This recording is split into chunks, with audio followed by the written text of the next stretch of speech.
already know what it is. It's Barbershop Conversations. Hit the subscribe and the like button today. How's it going, man? Let everybody know what brings you out here to Vegas. Who you? Tomorrow's card, Lomachenko Walters. I have a young man, Konstantin Ponomarayev, fighting an 8-rounder. So that's why I'm here. Okay. Konstantin Ponomarayev, an undefeated prospect that you train right now. What do you know about his opponent? Tough guy. He's got a lot of fights, but doesn't get knocked out. He's a tough customer. He fought Frankie Gomez the 10 rounds, so we know we're in for a fight. But it's only an 8-rounder, so hopefully we'll be able to get him out of there. But if not, that's okay. I like experience anyway. I like my guys to go around so that they can learn. You think this might be a tune-up for Errol Spence now that Kell Brook doesn't look like he's interested in fighting Errol Spence for that IBF welterweight belt? You know, I didn't hear that, but there's a lot of good guys in that welterweight division. He's just one of them. Errol is exceptional, like I've told you in the past. I still think Errol needs another 4 or 5 fights to be the elite, but he's going to be one of these days the king of the welterweights. And I only asked the question because you know there was talks before that Ponomarayev would possibly fight him for that #1 spot.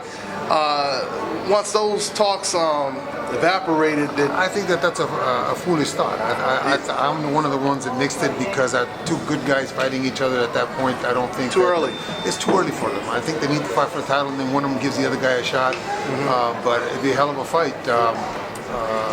Like I said, Errol is a talent. This kid's a talent too, but styles make fights, and they have the kind of styles that would be opposite each other, and I think it'd be a great fight. How does the main event play out? Walters, Lomachenko. Very good fight. I think Lomachenko's feet are going to be the difference. He's got exceptional feet. He positions himself so darn well. Every punch he throws from a great position. He's always in balance. Great technique. Of course, 400 amateur fights didn't hurt. But I see Lomachenko winning. I don't think he stops Walters, but I see him winning. You want to now after moving forward? He's asked. We did our due diligence. Now, last weekend, after you probably watched the fight maybe once or twice. What's your scorecard now? It's the same that I had before, but I haven't seen the fight. But in retrospect, I said to friends of mine before the fight that I thought the corner would make the difference. I thought the corners would make the difference. I think that in watching some of the videos before the fight, John seemed overwhelmed by the situation, by the whole magnification of a big fight. And I thought Virgil would be the difference in the corner, being not only with Andre for a long time, but being the smart brain that he is, the smart boxing mind that he is. I think John has a little ways to go to catch up to that level. And if I go back and look at the fight, I imagine that would be the difference. Virgil being able to adjust to what needed to be done, and John not being able to adjust like Virgil did. Coincidentally, that's exactly what Eddie Mustafa Muhammad said. He said that Virgil Hunter was the difference in that fight. Were you surprised that Kovalev would have such an edge in the first half and just lose it in the second half and allow Ward back into the fight? I was surprised how wore down he got by the 6th or 7th round. His punches were not as sharp. His punches were not on the knuckles, but he was slapping a lot with his shots. But he did what I said he couldn't do, and that's allow Ward to get inside. Once you allow Ward to get inside, he's a master, right? You can't. The first 6 rounds, he did exactly what I thought he would do. And then for some reason, I don't know if it was a corner, I don't know if he got tired, I don't know what the reason was, but he allowed Ward to get inside. Once you do that, you're finished. How does the rematch play out? Who would you lean towards? I think that Kovalev's got a lot of work to do. I think that Ward, we saw bits and pieces of the Ward that was in the Super 6. He's not quite there yet like he was back then, but this kind of fight is what gets great guys like that there. I know that Virgil's going to go back and look at the tape and look what happened in the first 6. He's not going to let that happen again. So it's Kovalev the one that I think has to do the adjustment and the changes to figure out what went wrong. So it's his people that need to do that, and not so much Virgil. Now looking at this fight, how would you replace Kovalev with Triple G? How would you see the fight going with the Andre Ward that walked in the ring last Saturday? I think that Triple G and Ward is a 12-round fight, not a 6-round fight, because that ended up being a 6-round fight for Kovalev. I think it's a 12-round fight that's give and take both ways, but give Ward another fight with Kovalev, and I think he gets back to that Super 6 time, and now it's a real difficult fight for both guys. What did Golovkin say? I want to know exactly what he said to you once you guys left the arena and you guys talked about the fight, War Kovalev. He thought it could have been a draw. He thought it could have gone Kovalev 1 point or a draw. And we're discussing with all the people that were around us. But he didn't like the fact that Kovalev allowed Ward to do what Ward does. And if you watched any of his fights, I think I mentioned in one interview the Alan Green fight. He did exactly to Kovalev what he did to Alan Green. You can't let him do that. He's a master. That's his game. It may not be fan pleasing. It may not be what the fans want to see, but he wins. Did Golovkin say anything about possibly wanting to fight him after watching the Kovalev fight? No, he never talks about fights. He really doesn't care about fights until the fight that's programmed for him next is there. He really doesn't discuss opponents. He just gets in the gym, trains for whomever they got in front of him. So no, none of that was mentioned. He just enjoyed a very good fight. He enjoyed a fight that went back and forth. He enjoyed a fight that could have gone either way.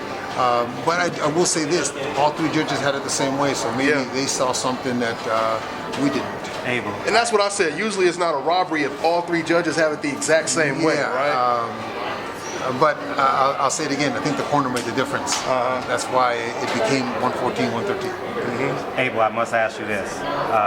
Kell Brook comes up from 147 to fight Triple G. I heard of rumors of you moving up to fight Carl Froch at 170. I don't know how true that is. But now the question still remains is, will Triple G substantiate his career, his legacy, by moving up to fighting a 168 guy or potentially a 175-pound guy? Well, first of all, Kell Brook moved up because he wanted to move, not because we called out for him. Remember, as you guys recall, we were going to fight Chris Eubank, and that fight never got made, and somehow Eddie Hearn was able to talk to Kell, and Kell asked to move up. Yeah, he took it right away. So it's not that we went after the welterweight. He's the one that moved up. As far as fighting Carl Froch, I've said it in the past. This is about... Or let me retract a little bit. If you recall the comments before the fight, the Ward fight, Kovalev fight, they were asking if the pay-per-view was going to be able to pay for the $5 million payday that Ward got. Okay, this is about money. Ward wouldn't have fought if he only got 3 or 2.5. Okay, so this is about money. So when you're talking about Carl Froch and Golovkin puts 80,000 people at Wembley, and it's big money for Golovkin. So if Froch is available, yes, of course they're going to make that. Is he talking about coming back then? That's what Eddie and Tom were discussing, but that's all talk. Is it a great matchup though? It really is, isn't it? Froch and Golovkin? About super middleweight? About 2.5, 3 years ago, Tom asked me who the toughest fights that I thought would be for Golovkin. I thought that Chavez at the time was doing well. I thought Chavez would be one of them. Nobody at 160 can go 12 rounds with Golovkin, but at 168, I thought Chavez was the tough one. Andre Ward obviously was a tough one, and Carl Froch. Carl Froch, because of his handsy style, I thought would be a difficult fight. So I think it's a good fight. Just Carl's got to stop talking and stop, how can I say, insulting people and sign a contract. I'm hosting a dinner with him in London. You know me from London. Yes. Yeah, I'm hosting a dinner with Carl in the Midlands in a week's time. So maybe I should put it to him at the dinner. Tell him to stop beating around the bush. Stop beating around the bush and get on the phone to you guys and have a fight. Made a very good comment just not too long ago, a month ago, maybe. Yeah, I was there. They stopped talking and just stop talking. But that's the way we're going to see these fights. You can talk all you want, but until they sign a contract and until they come to terms and sign a contract, it's all speculation and it's all what if. Have you made any progression in the Golovkin versus Jacobs negotiations? You know, that's Tom's department, and right now they're talking about March. Hopefully it's Danny because, in my opinion, he's the second best middleweight in the world. And if Golovkin does to him what he's been doing to everybody else, then maybe we see another side of Golovkin, because it's going to have to be a different side of Golovkin that fights Danny Jacobs. Now, if you don't fight Danny Jacobs, I don't know. And let me ask you this: I have Triple G beating Canelo. Or I actually have a standing $1,000 bet that Triple G beats. I got a dollar bet on that. Oh, you got a dollar bet. Now, my question to you is: he needs a legacy fight. If Canelo jumps off the roof and doesn't fight him, Daniel Jacobs obviously may turn down the fight. It's his choice by now, I would presume. Where do you go? Like, you have to, do you believe, in my eyes, I believe you have to go up and steal a belt, come back instead down. of going down. Instead of going down, yeah. It's like the legacy fight to you may not be the legacy fight to him. And legacy may not be as important to Golovkin as it is to you and me. Golovkin is his own man, and Golovkin is going to do what he feels is best for Golovkin. That we want to see the fights as fans, of course. But if it's not, just like with Andre, if it's not on his terms, it's not going to happen. Is it true though that The man thinks high. Yeah. Is it true though that you did or Tom Loeffler or your team offered Billy Joe Saunders $3 million to fight Canelo? You know, I'm not in that department, out but there, wasn't it? that's what I heard and that's what was written. But again, that's Billy Joe Saunders. Billy Joe Saunders and Tyson Fury had a great career going and had a great big payday his next fight, and he gave it up. So I don't know if Billy Joe is going to do the same thing, but he just talking. It just got postponed again one To week. next right. week, yeah. Right. Yeah. So I until they're serious and stop talking on Facebook and stop talking on Twitter and call Tom Loeffler. I mean, call Tom Loeffler and just sign a contract. All this talking is not doing anything but enraging us as fight fans. Abel, let me ask you something off subject. Manny Pacquiao, he said that Floyd doesn't care about the fans. He does care about the fans, apparently. He just fought Jesse Vargas. Now they're talking about fighting Jeff Horn, someone I personally never had heard of him. Oh, come on. What do you think about him making a decision like that with all the welterweights in the welterweight division? Well, first of all, I don't want to see that fight again. I think that if Floyd comes back, I don't think they should fight Manny. I think that ship has sailed. I think that if Floyd comes back, it probably won't be in May. It'll probably be in September to steal that date like he always does, because he can. And by then, there'll be a couple guys that may be in the running. Maybe the winner, Thurman and Garcia, could be a candidate for it if one guy looks great. But do you think he'll fight them though? I mean, if he's trying to fight Jeff Horn, you think he's going to fight a Keith Thurman or? I sure as hell won't buy a Manny Pacquiao fight again. Yeah. I think that it happened 5 years too late, and it was a dud when it did happen. Abel, let me get a question about another prospect in your camp right now that's going for a title next month. Yuri Gassiev. Tell us a little about him and how he's looking, in camp right now. Against Denis Lebedev. Yeah, he fights December the 3rd against Denis Lebedev in Russia. It's a great fight. I look at this fight as the kind of fight that I had when Terry Norris fought Ray Leonard back in 1991. It was the older guy that had a lot of tough fights and was a great champion fighting the young stud. 23 years old. Terry was 23 back then. Gassiev's 23 years old. He's a good fighter. I said a year ago that he's the next Golovkin coming out of my gym. I still believe that.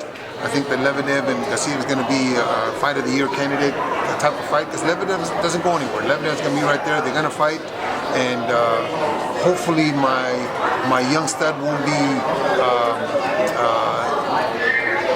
scared of the situation because there's going to be 16,000 people there in Moscow, which is Lebedev's hometown, and the older guy uses his experience to beat us. I think that if that doesn't happen, we're going to be treated to, I think, a fight of the year. The cruiserweight division is kind of hot right now.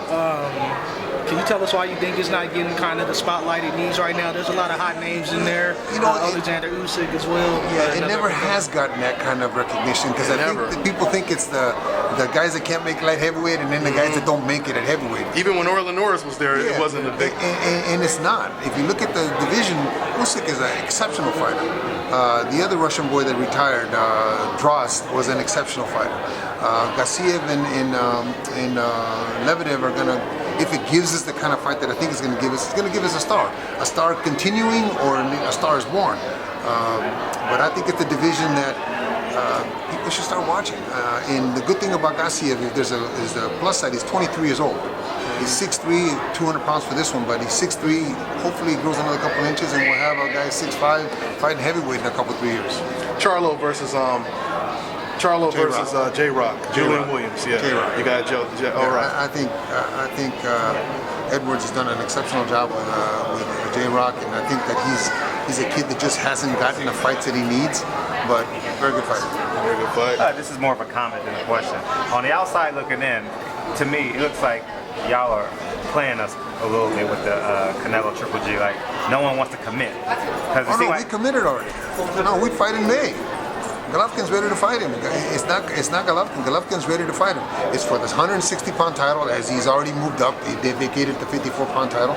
Now it's a matter of not being ridiculous and saying 90-10. Exactly. Speak on that ridiculous $10 million proposal. Yeah. Well, the thing is that if they want to make the fight, it has to be something that is beneficial to both parties.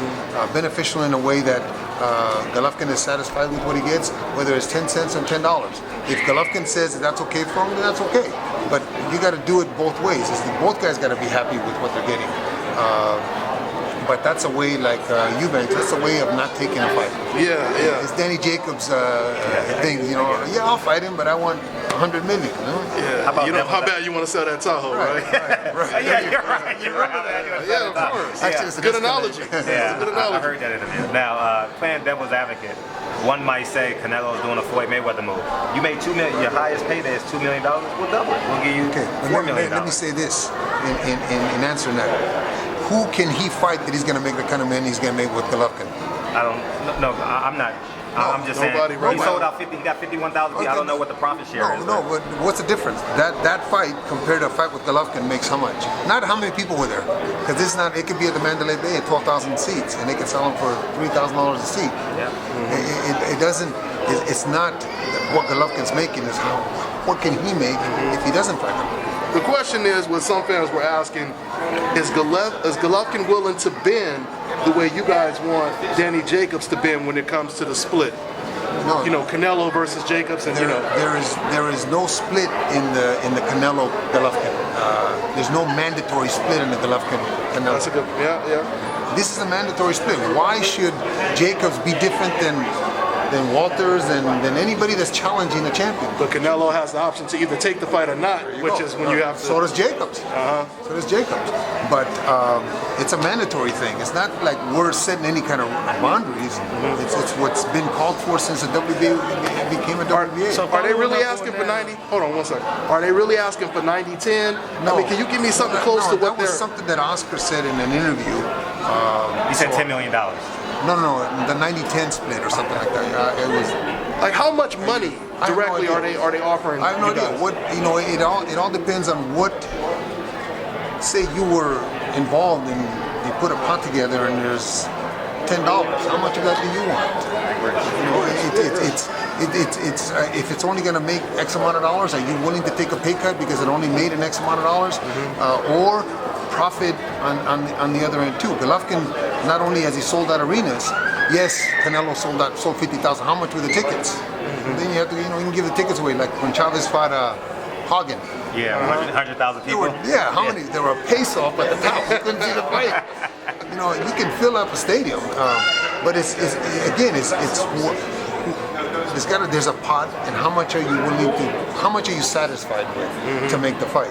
And you can be, like I said, Danny, and be satisfied with an amount that's impossible to make a fight. It's easy to walk away from it. But Golovkin will fight in March. And then Golovkin will fight in June again. He fights in Kazakhstan. And Golovkin will fight in September. And Golovkin will hopefully fight in December. If it's one of the guys that we mentioned, great. If it's not, we're going to fight. He's 34 years old. Absolutely. I got to go get my laptop. Thanks, Abel. I'll see you tomorrow. All right. See you. Last question, Abel. If this fight doesn't get made, is this a black eye for boxing, Canelo, Triple G?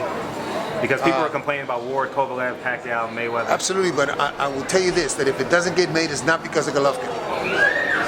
It's because of Canelo not, I'm not going to say bending, but Canelo not being reasonable about what each one is worth. So Golden Boy's officially on the clock. Have been on the clock. Yeah. Thanks, Abel. Hey guys, it's your girl Angie. You're watching Barbershop Conversations. Make sure to click the button below to subscribe, like the video. Don't like it, leave a comment. You can also follow me at Angelica Curtis on Instagram. See you soon.